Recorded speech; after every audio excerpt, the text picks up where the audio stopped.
Good morning students. Today we are going to discuss about the most common topic which is related to the blood physiology.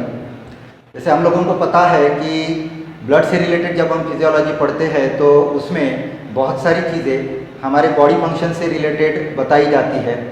उसी में से एक topic आज हमने pickup किया है for the today's session and that topic is related to both the chapters, that is circulation and body fluid, और जो दूसरा चैप्टर वहाँ पे हम कवर करेंगे वो है ह्यूमन हेल्थ एंड डिसीज। इन दोनों चैप्टर के लिए कॉमन जो टॉपिक दिया जाता है उस टॉपिक को आज हम यहाँ पे डिस्कस करेंगे।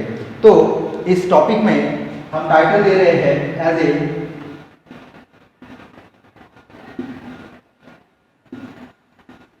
Blood group. हम लोगों को पता है कि ह्यूमन बीइंग्स में जब भी हम ब्लड से रिलेटेड बात करते हैं तो वहाँ पे सबसे कॉमन चीज़ जो कंसिडर की जाती है और वो है ब्लड ग्रुप।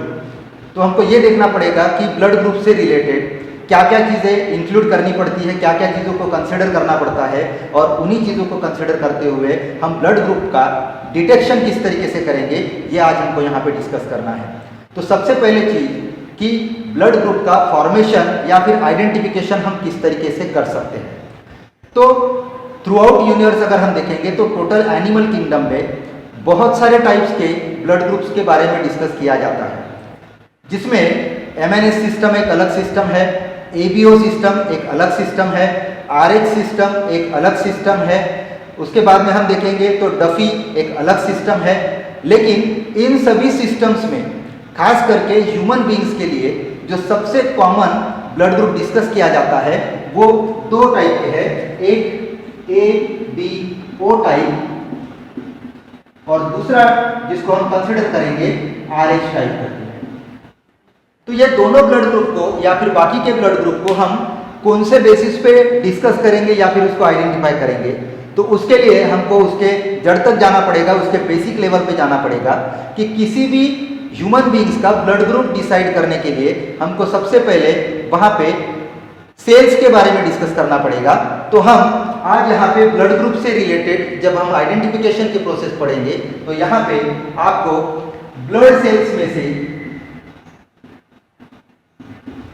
आपको कंसिडर करना है आरबीसी।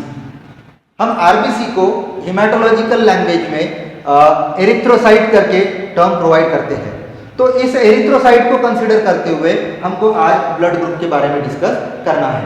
तो इस आरबीसी का कौन सा पॉइंट हम यहाँ पे कंसिडर करेंगे, तो basically what happens, the type of blood group is decided by the antigens on RBC.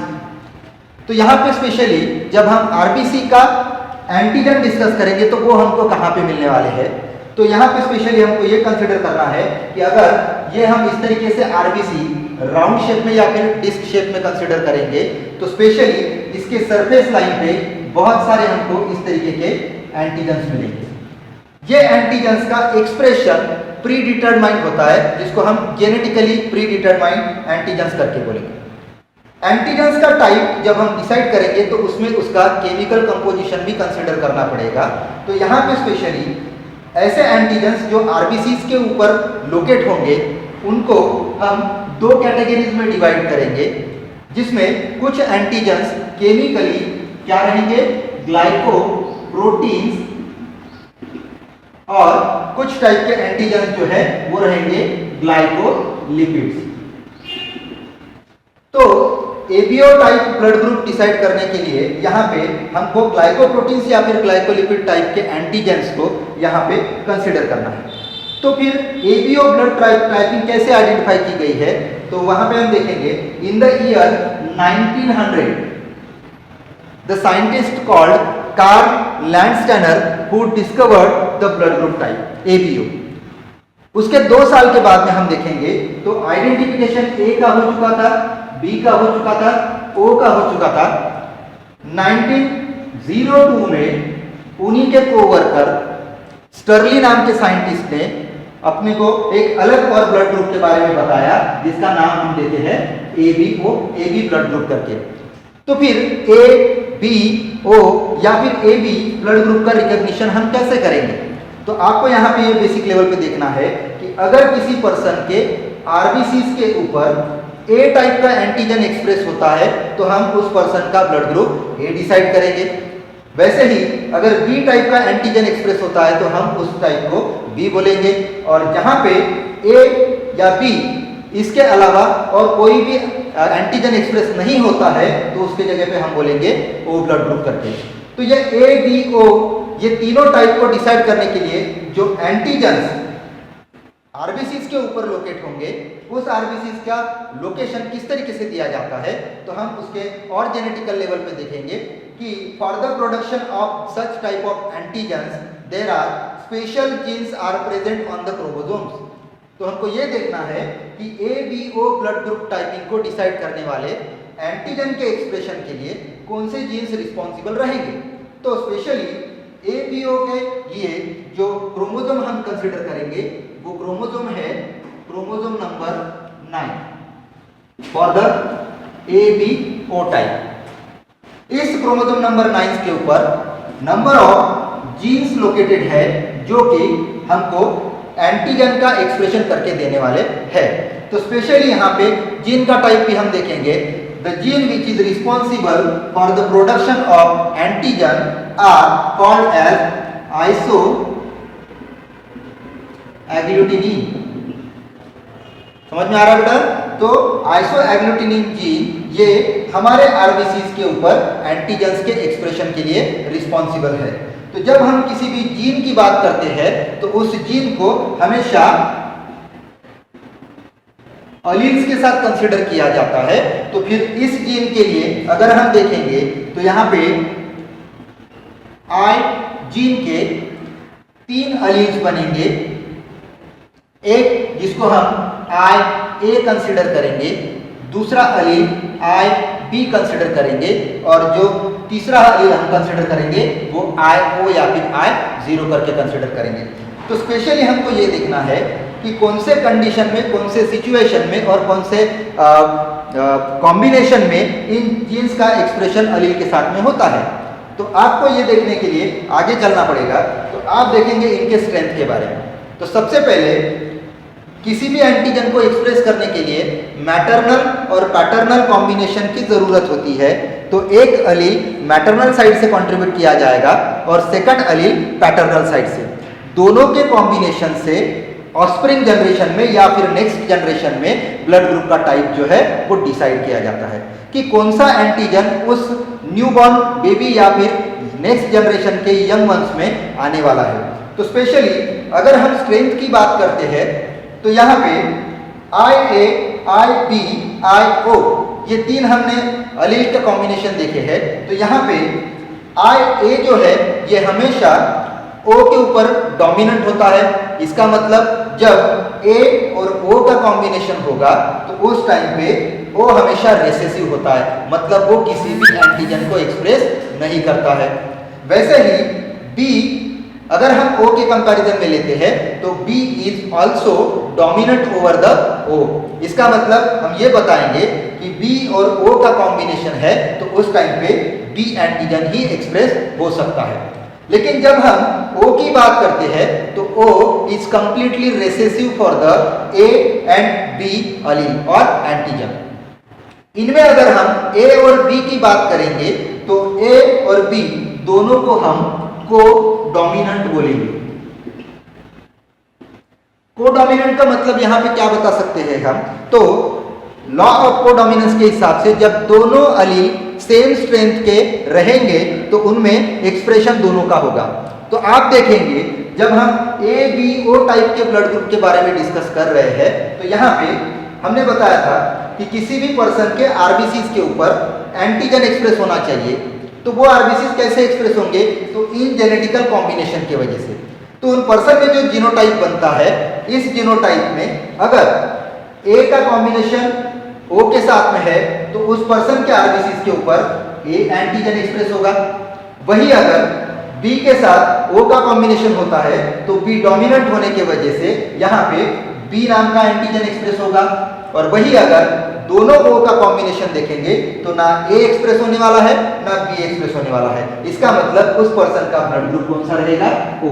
तो आपने यही चीज यहाँ पे कंक्लूड करके चलना है कि आरबीसीज के ऊपर जिस टाइप का एंटीजन एक्सप्रेस होगा उसके हिसाब से हम ब्लड ग्रुप के बारे में टाइप्स डिसाइड कर सकते हैं। तो ABO ब्लड ग्रुप टाइप जो है वो इन एंटीजन के बेसिस पे हम डिस्कस करेंगे। दूसरी चीज जो सबसे मोस्ट इंपॉर्टेंट यहाँ पे है, जो हम बार बार यहाँ पे डिस्कस कर रहे हैं कि एंटीजन आरबीसीज के ऊपर एक्सप्रेस होता है। तो एक्चुअल में ये एंटीजन होता क्या है, ये हमको सबसे पहले यहाँ पे समझना पड़ेगा। तो एंटीजन इम्यूनोलॉजिकल लैंग्वेज में अगर हम एक्सप्लेन करने की कोशिश करेंगे तो हम ये बता सकते हैं कि एंटीजन एक ऐसा सब्सटेंस है जो बॉडी में एंटर करने के बाद बॉडी के इम्यून सिस्टम को ट्रिगर करता है, मतलब स्टिमुलेट करने के बाद में वो हमारे डिफेंस मैकेनिज्म को एक्टिवेट करने का काम करता है। जब भी हमारी बॉडी किसी भी फॉरेन सब्सटेंस से एक्टिवेट हो जाएगी तो उस टाइम पे डिफेंस मैकेनिज्म से जो रिस्पांस प्रोड्यूस होता है वो हमेशा हम एंटीबॉडीज के फॉर्मेट में दिखाएंगे। तो हम इनडायरेक्टली ये बोल सकते हैं कि antigens are those substances when they enter into the body they can stimulate for the production of antibodies। मतलब हमारे इम्यूनिटी सिस्टम का जो रिस्पांस है वो एंटीबॉडीज के फॉर्मेट में होता है और उनको प्रोड्यूस करने के लिए जो स्टिमुलेशन देने वाला सब्सटेंस है उसी को हम एंटीजेंस बोलेंगे। तो ये एंटीजेंस हमको इन जेनेटिकल कॉम्बिनेशन के वजह से हमेशा हर एक पर्सन में हमारे आरबीसीज के ऊपर लोकेट होते हुए मिल सकता है। तो ये हो गई सब बेसिक चीजें जिससे हम ब्लड ग्रुप के टाइप्स को डिसाइड कर सकते हैं। तो हमको ये देखना पड़ेगा एक चार्ट के हिसाब से कि किस तरीके से हम एबीओ ब्लड ग्रुप के टाइपिंग का डिटेक्शन कर सकते हैं। चलिए तो फिर हम ब्लड ग्रुप के डिटेक्शन के लिए एक चार्ट के फॉर्मेट में पढ़ेंगे कि अगर हम A B O blood group typing decide करेंगे तो यहाँ पे हमारे लिए पहला कॉलम रहेगा ब्लड ग्रुप का, इसमें हम लिखेंगे ए बी और ओ। ये चार बेसिक ब्लड ग्रुप्स हम सबसे ज़्यादा कॉमनली डिस्कस करते हैं। तो इनके फॉर्मेशन के लिए फिर हमको आगे और एक कॉलम बनाना है जिसको हम इंडिकेट करेंगे एज ए जीनोटाइप करके। तो जीनोटाइप का मतलब होता है जेनेटिकल कॉम्बिनेशन, कि किस तरीके के जेनेटिकल कॉम्बिनेशन बनने की वजह से हमारे लिए ब्लड ग्रुप फॉर्मेशन किया जाता है। तो यहाँ पे हम ए ब्लड ग्रुप के बारे में डिस्कस कर रहे हैं। तो ए ब्लड ग्रुप वालों में आपको कौन सा जेनेटिकल कॉम्बिनेशन दिखेगा, यहाँ पे मैं लिखूंगा आई ए, ये पहला कॉम्बिनेशन रहेगा। दूसरा कॉम्बिनेशन आई ओ। अभी इसको थोड़ा समझ लेते हैं कि आई ए का मतलब क्या है। तो मैंने अभी आपको बताया था कि एक जीन होता है जिससे हमारे बॉडी में एंटीजन का एक्सप्रेशन होगा। कौन सा एंटीजन होगा तो वो हमको जेनेटिकल कॉम्बिनेशन से पता लगने वाला है। तो आई का मतलब होता है इम्यूनोग्लोबुलिन आइसोएग्लूटिनिन और ये उसका अलील है। तो किसी भी पर्सन में अगर दोनों टाइप के कॉम्बिनेशन सेम है, इसका मतलब कैपिटल ए और कैपिटल ए का कॉम्बिनेशन है, तो उस कंडीशन को हम होमोजाइगस डोमिनेंट कॉम्बिनेशन बोलते हैं। तो उस पर्सन के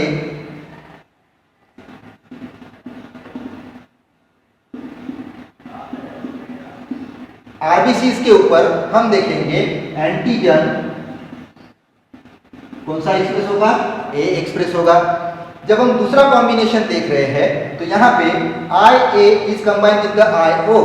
तो इस कॉम्बिनेशन को हम क्या बोलेंगे, हेटेरोजाइगस डोमिनेंट कंडीशन, जिसमें O is suppressed by the A, so the expression of antigen A is there again। इसका मतलब किसी भी पर्सन का ब्लड ग्रुप अगर A है तो उसके आरबीसीज के ऊपर A नाम का एंटीजन एक्सप्रेस होगा और उस एंटीजन के एक्सप्रेशन के लिए हम दो तरीके के पॉसिबिलिटीज बता सकते हैं, जिसमें एक आई ए जो होमोजाइगस डोमिनेंट कंडीशन है और दूसरा कंडीशन है आई ओ कंडीशन जिसको हम हेटेरोजाइगस कॉम्बिनेशन बोलेंगे।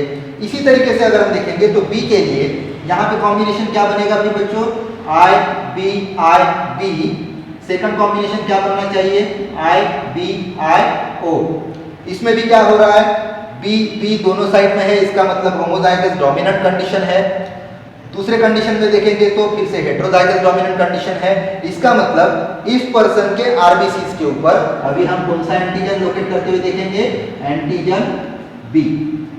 और इसी एंटीजन बी के वजह से इस पर्सन का ब्लड ग्रुप हम कौन सा डिसाइड करेंगे, बी।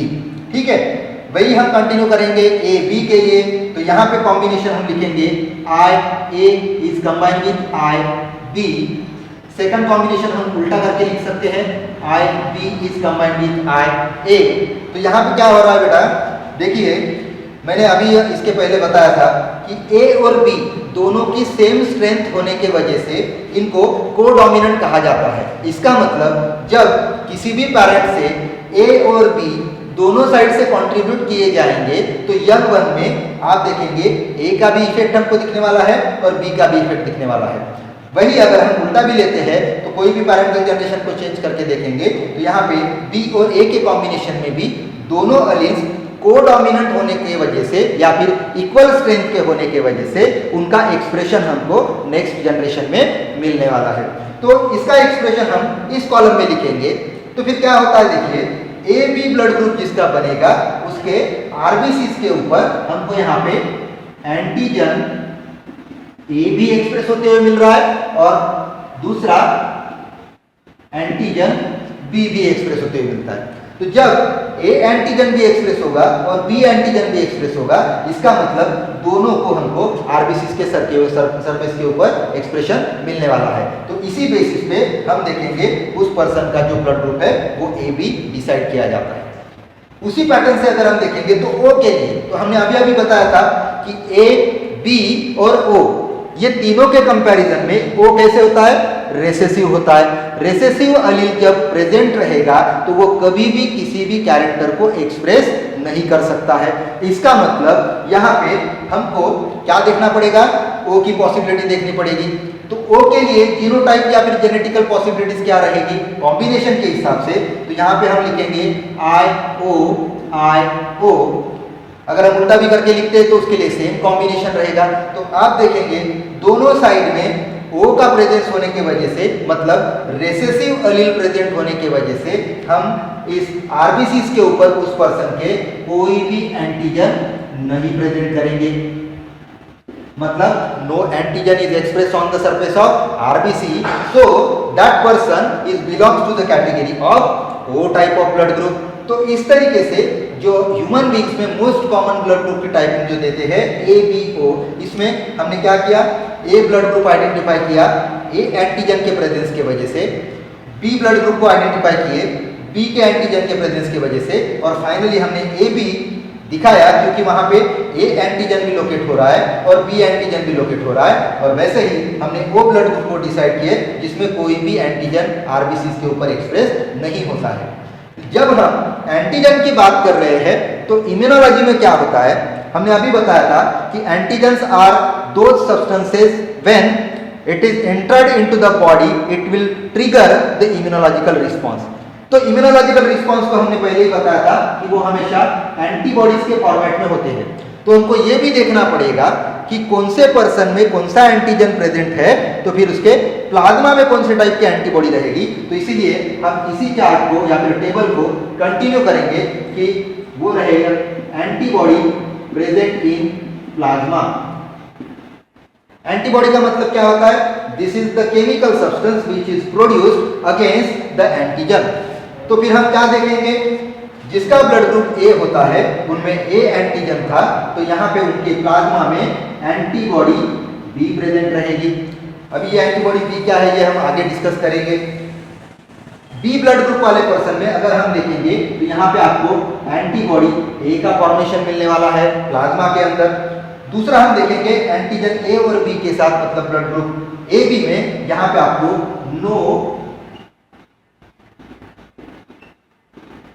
एंटीबॉडीज लिखना है। क्यों, तो इनके प्लाज्मा में किसी भी तरीके का एंटीबॉडीज का फॉर्मेशन या प्रोडक्शन नहीं दिखता है। लेकिन वही जब हम ओ ब्लड ग्रुप के बारे में डिस्कस करेंगे तो इनमें ना ए एंटीजन है ना ओ बी एंटीजन है, तो इनमें आपको यहाँ पे क्या दिखाना है, antibody A along with the antibody B. दोनों टाइप के एंटीबॉडीज प्रेजेंट रहेंगे। अभी हम देखेंगे कि ये जब हम ब्लड ग्रुप डिस्कस कर रहे हैं इसकी बेसिक रिक्वायरमेंट क्यों है। तो हम एक प्रोसीजर बायोलॉजिकल फील्ड में या फिर मेडिकल फील्ड में हमेशा बोलते हैं कि ब्लड डोनेशन या फिर ब्लड ट्रांसफ्यूजन। तो ISBT international society of blood transfusion, इन्होंने हर एक इंडिविजुअल के हिसाब से ब्लड ग्रुप को डिस्कस करके बताया है और उनके हिसाब से near about more than 30 types blood group के हैं। और इस 30 टाइप्स में से सबसे मोस्ट कॉमन कौन सा है? तो ए, बी, ओ और RH टाइप। तो फिर 30 टाइप्स में से जब हम सिर्फ ABO और RH टाइप के ही ब्लड ग्रुप को डिस्कस कर रहे हैं तो उसके पीछे कोई ना कोई रीजन होना चाहिए। तो रीजन हम ये बता सकते हैं कि ABO और RH के अलावा जो बाकी के ब्लड ग्रुप टाइप्स है, जैसे मैंने बताया था आपको प्रीवियसली, MNS टाइप होता है, डफी टाइप होता है, ठीक है। उसके बाद में हमने देखे थे वहां पे कि केल सिस्टम होता है, लेविस सिस्टम होता है। इन सभी सिस्टम्स में जो ब्लड ग्रुप को फॉर्म करने के लिए एंटीजेंस होते हैं, ये एंटीजेंस देखेंगे तो कंपैरेटिवली इस A और B के कंपैरिजन में अगर देखेंगे तो वो वीक होते हैं। दूसरी चीज ये भी कही जाती है कि बाकी के ब्लड ग्रुप में जो एंटीजेंस प्रोड्यूस हो रहे हैं वो लो टेम्परेचर पे अपना इम्यूनोलॉजिकल रिस्पांस प्रोड्यूस कर सकते हैं। इसका मतलब ह्यूमन बॉडी का जो 37 डिग्री का टेम्परेचर है, इनमें इन बाकी के ब्लड ग्रुप के सिस्टम के जो एंटीजेंस है वो कभी भी एक्सप्रेस नहीं होंगे। और इसीलिए कभी भी ब्लड ट्रांसफ्यूजन की प्रोसीजर हमको कंप्लीट करनी है तो उसमें हम हमेशा ABO टाइप और RH टाइप को ही कंसीडर करते हुए चलते हैं। तो ये बेसिक रीजन है कि ISBT ने जो 30 टाइप्स दिए हैं उसमें से सिर्फ हम ABO और RH टाइप को ही कंसीडर करते हैं। तो यहाँ पे हम एंटीबॉडीज का मीनिंग बता रहे थे। A ब्लड ग्रुप वाले पर्सन के प्लाज्मा में एंटीबॉडी B है, तो इसका मतलब क्या होगा? तो antibody is nothing but the response produce against the invading antigen. तो जब हम A पर्सन को अगर बाय चांस मिस्टेक से B पर्सन का ब्लड अगर डोनेट करते हैं तो उस टाइम पे क्या होता है? The entry of antigen B is in the body of person A। तो जिसका ब्लड ग्रुप A था उसके बॉडी के अंदर हमने गलती से क्या किए? B ब्लड ग्रुप को ऐड कर दिए। तो B ब्लड ग्रुप को ऐड करना मतलब वहां पे एडिशन किसकी हो रही है? B एंटीजन की। तो जब ये B एंटीजन इस A पर्सन के बॉडी में एंटर होगा तो उस टाइम पे उसके प्लाज्मा में उसके अगेंस्ट में एक रिस्पांस रहेगा। तो इसी के वजह से क्या होता है? कभी भी A पर्सन को B का ब्लड हम डोनेट नहीं कर सकते हैं क्योंकि ये कभी भी मैच नहीं किया जाता है। उसके अगेंस्ट में रिस्पांस क्रिएट होगा और फाइनली वो ब्लड जो है वो क्लम्प हो जाता है और उसमें एग्लूटिनेशन नाम की रिएक्शन मिलती है। वही हम अपोजिटली देखेंगे कि जिस पर्सन का ब्लड ग्रुप B है उसमें एंटीजन B रहेगा, उसके प्लाज्मा में एंटीबॉडी A है। इसका मतलब क्या हो सकता है कि अगर हम बाय चांस गलती से A पर्सन का ब्लड अगर B को डोनेट कर देंगे तो उसके प्लाज्मा में ऑलरेडी रिस्पांस प्रेजेंट है। तो ये एंटीबॉडी क्या करती है? इस एंटीजन के अगेंस्ट में काम करती है। इसीलिए ये एंटीबॉडी कभी भी A पर्सन का ब्लड B पर्सन में एक्सेप्ट नहीं करेगी and that is the immunological specific response which can reject the type of blood there. तो इसीलिए हमको हमेशा ब्लड की स्क्रीनिंग करनी पड़ती है, चेकिंग करनी पड़ती है कि कौन से पर्सन का ब्लड ग्रुप क्या है और जब वो मैच होगा तभी हम उसको क्या कर सकते हैं? डोनेट कर सकते हैं, ट्रांसफ्यूजन में ला सकते हैं। उसी पैटर्न से अगर देखेंगे तो AB ब्लड ग्रुप, इसमें हमको क्या दिख रहा है कि RBCs के ऊपर A एंटीजन भी है, B एंटीजन भी है। दोनों टाइप के एंटीजन होने की वजह से RBCs के ऊपर वो एंटीजन एक्सप्रेस हो रहे हैं, लेकिन इनके प्लाज्मा में कोई भी एंटीबॉडी नहीं होती है। मतलब ना A के अगेंस्ट में रिस्पांस प्रेजेंट है ना B के अगेंस्ट में रिस्पांस प्रोड्यूस है। तो इसका मतलब हम ब्लड ग्रुप AB को किसी भी पर्सन का ब्लड दे सकते हैं या फिर उसको डोनेट कर सकते हैं। तो इस बेसिस पे ब्लड ग्रुप AB को हम एक स्पेशल कैटेगरी में रखेंगे। It is considered to be the universal acceptor या फिर इसी को हम बोलेंगे रिसीवर। AB ब्लड ग्रुप किसी भी पर्सन का ब्लड रिसीव कर सकता है क्योंकि इसमें AB है, इसका मतलब वो A के साथ मैच होगा। B एंटीजन भी है तो वो B के साथ में भी मैच करेगा। जब हम O कंसिडर करते हैं तो O में तो कोई भी एंटीजन नहीं होता है, इसका मतलब ये भी उसको मैच करेगा। तो इसीलिए इनके अगेंस्ट में कोई भी रिस्पांस नेचुरली हमारे बॉडी में नहीं दिखता है। तो AB blood group is commonly known as the universal acceptor और यूनिवर्सल रिसेप्टर। तो स्पेशली हम लास्ट में आते हैं O के तरफ। तो यहाँ पे हम देख रहे हैं O ब्लड ग्रुप जिसमें जेनेटिकल कॉम्बिनेशन रिसेसिव होने की वजह से कोई भी एंटीजन प्रोड्यूस नहीं हो रहा है RBCs के ऊपर। तो फिर हमने देखे इन्हीं के ब्लड के प्लाज्मा में एंटीबॉडी ए भी प्रेजेंट है, एंटीबॉडी बी भी प्रेजेंट है। तो इसका मतलब क्या है कि एंटीबॉडी ए और बी दोनों प्रेजेंट है। इसका मतलब ये रिस्पांस एंटीजन ए के अगेंस्ट में भी है और एंटीजन बी के भी अगेंस्ट में है। तो इसका मतलब हम ये बोलेंगे कि ये ब्लड ग्रुप एक ऐसा ब्लड ग्रुप है जो किसी भी दूसरे का ब्लड रिसीव नहीं कर सकता है। लेकिन इसकी और एक स्पेशलिटी है, खासियत है। वो खासियत ये है कि इसमें कोई भी एंटीजन नहीं होने की वजह से ये जो ओ ब्लड ग्रुप वाले होते हैं ये किसी को भी ब्लड डोनेट कर सकते हैं for the process of transfusion. क्यों डोनेट कर सकते हैं? क्योंकि इनके एडिशन के वजह से या फिर इनका ब्लड डोनेट करने की वजह से ना ए एंटीजन की एडिशन हो रही है ना बी एंटीजन की एडिशन हो रही है। तो कोई भी एंटीजन एंटर नहीं होने की वजह से ए पर्सन के बॉडी में या बी पर्सन के बॉडी में जो रिस्पांस प्रोड्यूस है डिफेंस का, वो रिस्पांस कहीं पे भी काम नहीं करता है और इसीलिए ओ का ब्लड हम किसी को भी डोनेट कर सकते हैं। तो इसी बेसिस पे हमने इस ब्लड ग्रुप के टाइप को एक स्पेशल कैटेगरी में रखा है। This is again known as universal donor. इसका मतलब क्या है कि ओ ब्लड ग्रुप वाले पर्सन किसी भी पर्सन को ब्लड डोनेट करते हैं और रिसीव करने की कैपेसिटी किसमें होती है, तो वो यूनिवर्सल एक्सेप्टर जिसको हमने ए बी ब्लड ग्रुप करके इंडिकेट किया है। तो आप देख रहे होंगे इम्यूनोलॉजिकल प्रोसेस के हिसाब से जब भी कोई रिस्पांस चाहिए होता है तो उसके लिए एंटीजन भी है और एंटीबॉडी भी है। तो आप देखेंगे ए पर्सन में एंटीजन ए होने की वजह से उसके अपोजिट एंटीबॉडी बी का प्रोडक्शन है जो बी एंटीजन के अगेंस्ट में काम करेगा। यहाँ पे एंटीजन बी है तो उसके अगेंस्ट में एंटीबॉडी ए है जो ए एंटीजन को आने नहीं देता है। ए बी में हम देखेंगे दोनों को एंट्री मिलती है क्योंकि यहाँ पे एंटीबॉडीज का प्रेजेंस नहीं है। और वो में अगर हम देखेंगे तो दोनों टाइप के एंटीबॉडीज होने की वजह से ये किसी भी एंटीबॉडीज को एंटीजन की एंट्री को एक्सेप्ट नहीं करता है। लेकिन खुद के इसके आरबीसीज के ऊपर कोई भी एंटीजन नहीं होने की वजह से ये किसी को भी ब्लड डोनेट कर सकता है। तो इस चार्ट से हमको दो इंपॉर्टेंट क्वेश्चंस मिल रहे हैं खास करके। एक तो यूनिवर्सल एक्सेप्टर कौन सा होता है ये, और यूनिवर्सल डोनर कौन सा होता है ये। दूसरी चीज ये जीनोटाइप्स आपको याद रखने पड़ेंगे इंपॉर्टेंटली। क्यों?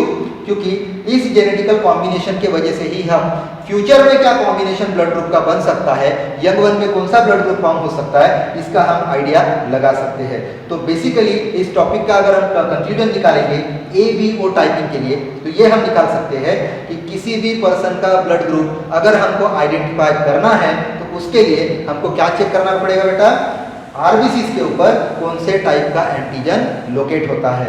तो ये एक चार्ट हो गया है जिससे आपको ओवरव्यू आया होगा, ओवरऑल आइडिया आई होगी कि कौन से टाइप्स के और किस तरीके से हम ब्लड ग्रुप को डिसाइड करेंगे। अभी हम सेकंड फैक्टर के ऊपर आते हैं जो कि ब्लड ट्रांसफ्यूजन के लिए आईएसबीटी के हिसाब से बहुत मोस्ट इंपॉर्टेंट कंसीडर किया जाता है and that blood group system is called as the rhesus और आरएच टाइप। तो हम उसके बारे में डिस्कस करेंगे।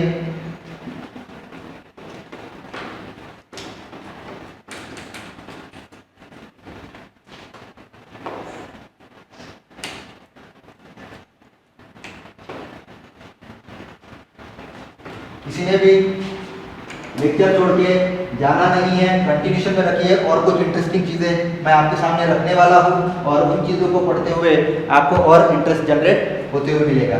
तो स्पेशली हम अभी सेकंड टाइप के ऊपर आएंगे।